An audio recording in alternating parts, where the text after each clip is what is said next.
The Holman Christian Standard Bible, Lamentations, Chapter 1. How she sits alone, the city once crowded with people. She who was great among the nations has become like a widow. The princess among the provinces has been put to forced labor. She weeps aloud during the night, with tears on her cheeks. There is no one to offer her comfort, not one from all her lovers. All her friends have betrayed her. They have become her enemies. Judah has gone into exile, following affliction and harsh slavery. She lives among the nations, but finds no place to rest. All her pursuers have overtaken her in narrow places. The roads to Zion mourn, for no one comes to the appointed festivals. All her gates are deserted. Her priests groan, her young women grieve, and she herself is bitter. Her adversaries have become her masters. Her enemies are at ease, for the Lord has made her suffer because of her many transgressions. Her children have gone away as captives before the adversary. All her splendor has vanished from daughter Zion. Her leaders are like stags that find no pasture. They walk away exhausted before the hunter. During the days of her affliction and homelessness, Jerusalem remembers all her precious belongings that were hers in days of old. When her people fell into the adversary's hand, she had no one to help. The adversaries looked at her, laughing over her downfall. Jerusalem has sinned grievously. Therefore, she has become an object of scorn. All who honored her now despise her, for they have seen her nakedness. She herself groans and turns away. Her uncleanness stains her skirts. She never considered her end. Her downfall was astonishing. There was no one to comfort her. Lord, look on my affliction, for the enemy triumphs. The adversary has seized all her precious belongings. She has even seen the nations enter her sanctuary, those you had forbidden to enter your assembly. All her people groan while they search for bread. They have traded their precious belongings for food in order to stay alive. Lord, look and see how I have become despised. Is this nothing to you, all who pass by? Look and see, is there any pain like mine which was dealt out to me, which the Lord made me suffer on the day of his burning anger? He sent fire from heaven into my bones. He made it descend. He spread a net for my feet and turned me back. He made me desolate, sick all day long. My transgressions have been formed into a yoke, fastened together by his hand. They have been placed on my neck, and the Lord has broken my strength. He has handed me over to those I cannot withstand. The Lord has rejected all the mighty men within me. He has summoned an army against me to crush my young warriors. The Lord has trampled virgin daughter Judah like grapes in a winepress. I weep because of these things. My eyes flow with tears, for there is no one nearby to comfort me, no one to keep me alive. My children are desolate because the enemy has prevailed. Zion stretches out her hands. There is no one to comfort her. The Lord has issued a decree against Jacob that his neighbors should be his adversaries.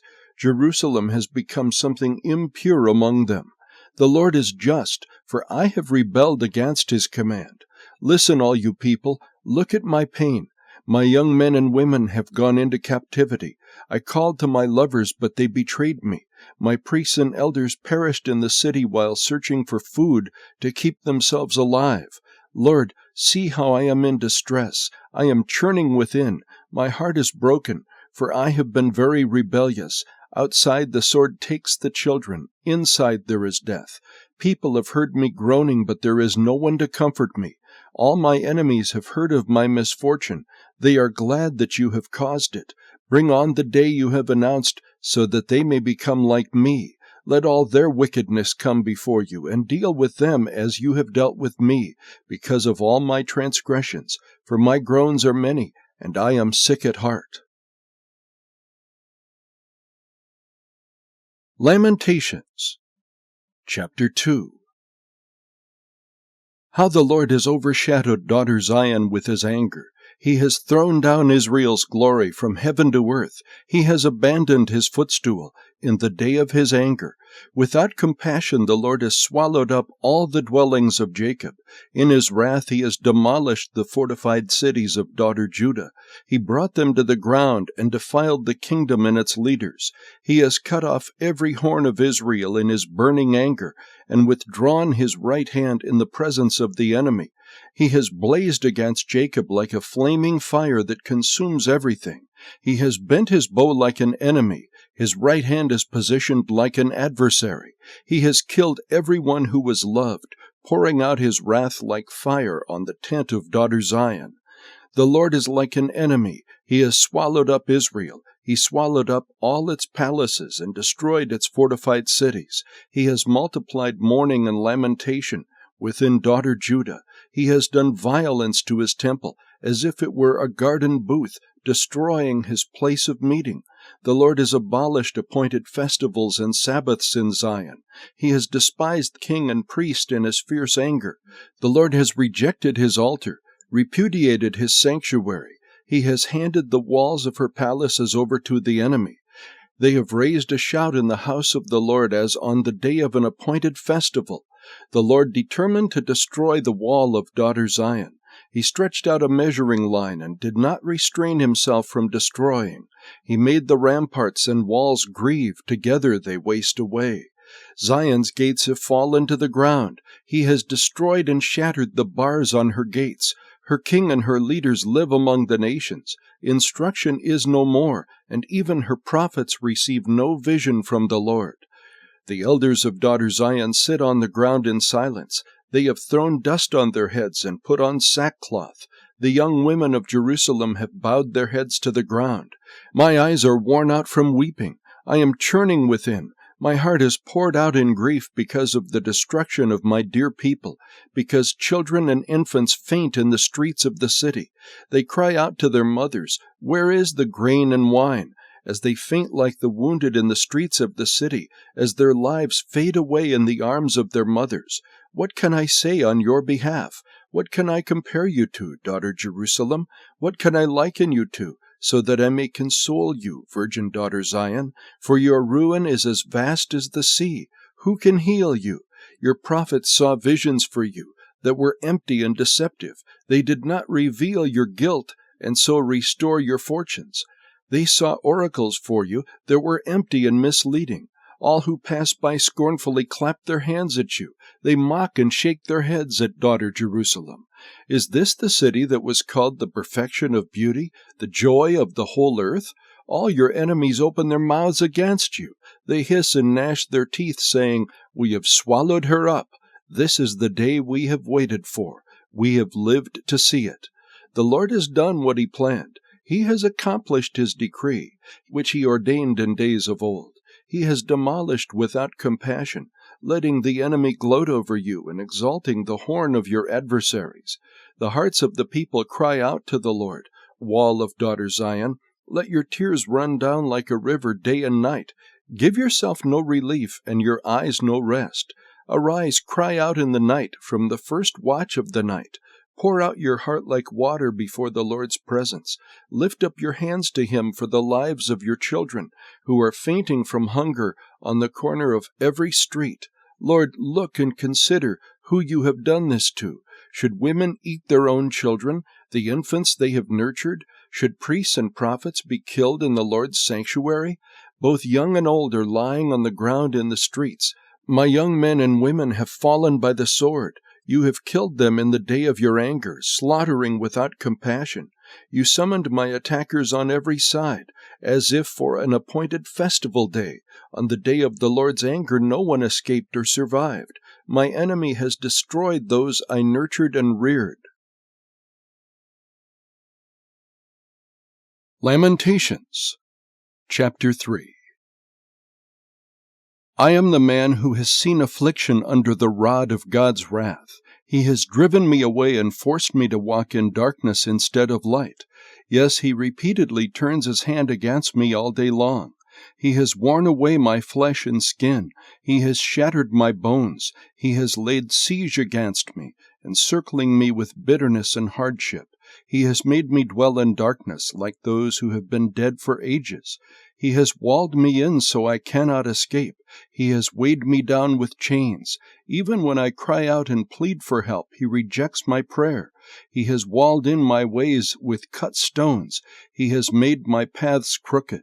He is a bear waiting in ambush, a lion in hiding. He forced me off my way and tore me to pieces. He left me desolate. He strung his bow and set me as the target for his arrow. He pierced my kidneys with his arrows. I am a laughingstock to all my people, mocked by their songs all day long. He filled me with bitterness, satiated me with wormwood. He ground my teeth on gravel and made me cower in the dust. My soul has been deprived of peace. I have forgotten what happiness is. Then I thought, my future is lost as well as my hope from the Lord. Remember my affliction and my homelessness, the wormwood and the poison. I continually remember them and have become depressed. Yet I call this to mind, and therefore I have hope. Because of the Lord's faithful love we do not perish, for his mercies never end. They are new every morning. Great is your faithfulness. I say, the Lord is my portion, therefore I will put my hope in him. The Lord is good to those who wait for him, to the person who seeks him. It is good to wait quietly for deliverance from the Lord. It is good for a man to bear the yoke while he is still young. Let him sit alone and be silent, for God has disciplined him. Let him put his mouth in the dust, perhaps there is still hope. Let him offer his cheek to the one who would strike him. Let him be filled with shame, for the Lord will not reject us forever. Even if he causes suffering, he will show compassion, according to his abundant, faithful love. For he does not enjoy bringing affliction or suffering on mankind, crushing all the prisoners of the land beneath one's feet, denying justice to a man in the presence of the Most High, or suppressing a person's lawsuit. The Lord does not approve of these things. Who is there who speaks and it happens, unless the Lord has ordained it? Do not both adversity and good come from the mouth of the Most High? Why should any living person complain, any man, because of the punishment for his sins? Let us search out and examine our ways and turn back to the Lord. Let us lift up our hearts and our hands to God in heaven. We have sinned and rebelled. You have not forgiven. You have cowered yourself in anger and pursued us. You have killed without compassion. You have covered yourself with a cloud so that no prayer can pass through. You have made us disgusting filth among the peoples. All our enemies open their mouths against us. We have experienced panic and pitfall, devastation and destruction. My eyes flow with streams of tears because of the destruction of my dear people. My eyes overflow unceasingly without end, until the Lord looks down from heaven and sees. My eyes bring me grief because of the fate of all the women in my city. For no apparent reason my enemies hunted me like a bird. They dropped me alive into a pit and threw stones at me. Water flooded over my head, and I thought, I'm going to die. I called on your name, Yahweh, from the depths of the pit. You hear my plea. Do not ignore my cry for relief. You come near when I call on you. You say, do not be afraid. You defend my cause, Lord. You redeem my life. Lord, you see the wrong done to me. Judge my case. You see all their malice, all their plots against me. Lord, you hear their insults, all their plots against me. The slander and murmuring of my opponents attack me all day long. When they sit and when they rise, look, I am mocked by their songs. You will pay them back what they deserve, Lord, according to the work of their hands. You will give them a heart filled with anguish. May your curse be on them. You will pursue them in anger and destroy them under your heavens. Lamentations, chapter 4. How the gold has become tarnished, the fine gold become dull. The stones of the temple lie scattered at the corner of every street. Zion's precious people, once worth their weight in pure gold, how they are regarded as clay jars, the work of a potter's hands. Even jackals offer their breasts to nurse their young, but my dear people have become cruel, like ostriches in the wilderness.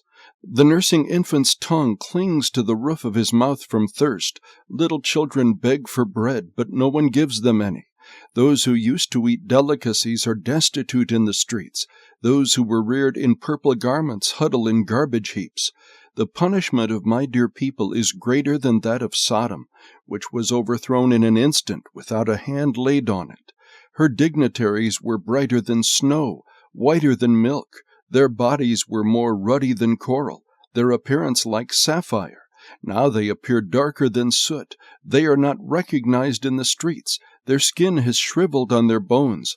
It has become dry like wood. Those slain by the sword are better off than those slain by hunger, who waste away pierced with pain because the fields lack produce. The hands of compassionate women have cooked their own children. They became their food during the destruction of my dear people. The Lord has exhausted his wrath, poured out his burning anger. He has ignited a fire in Zion, and it has consumed her foundations. The kings of the earth and all the world's inhabitants did not believe that an enemy or adversary could enter Jerusalem's gates. Yet it happened because of the sins of her prophets and the guilt of her priests, who shed the blood of the righteous within her. Blind, they stumbled in the streets, defiled by this blood, so that no one dared to touch their garments. "Stay away, unclean," people shouted at them. "Away, away, don't touch us." So they wandered aimlessly. It was said among the nations, "They can stay here no longer." The Lord himself has scattered them. He regards them no more. The priests are not respected. The elders find no favor. All the while our eyes were failing as we looked in vain for assistance. We watched from our towers for a nation that refused to help. Our steps were closely followed so that we could not walk in our streets. Our end drew near, our time ran out, our end had come. Those who chased us were swifter than eagles in the sky. They relentlessly pursued us over the mountains and ambushed us in the wilderness. The Lord's anointed, the breath of our life, was captured in their traps. We had said about him, "We will live under his protection among the nations." So rejoice and be glad, daughter Edom, you resident of the land of Uz. Yet the cup will pass to you as well. You will get drunk and expose yourself. Daughter Zion, your punishment is complete. He will not lengthen your exile, but he will punish your iniquity, daughter Edom, and will expose your sins. Lamentations, chapter 5. Yahweh, remember what has happened to us. Look and see our disgrace. Our inheritance has been turned over to strangers, our houses to foreigners. We have become orphans, fatherless. Our mothers are widows. We must pay for the water we drink. Our wood comes at a price. We are closely pursued. We are tired and no one offers us rest. We made a treaty with Egypt and with Assyria to get enough food. Our fathers sinned. They no longer exist, but we bear their punishment. Slaves rule over us. No one rescues us from their hands. We secure our food at the risk of our lives because of the sword in the wilderness. Our skin is as hot as an oven from the ravages of hunger. Women are raped in Zion, girls in the cities of Judah. Princes are hung up by their hands. Elders are shown no respect. Young men labor at millstones. Boys stumble under loads of wood. The elders have left the city gate, the young men their music. Joy has left our hearts. Our dancing has turned to mourning. The crown has fallen from our head. Woe to us, for we have sinned. Because of this, our heart is sick. Because of these, our eyes grow dim. Because of Mount Zion, which lies desolate and has jackals prowling in it. You, Lord, are enthroned forever. Your throne endures from generation to generation. Why have you forgotten us forever, abandoned us for our entire lives? Lord, restore us to yourself so we may return. Renew our days as in former times, unless you have completely rejected us and are intensely angry with us.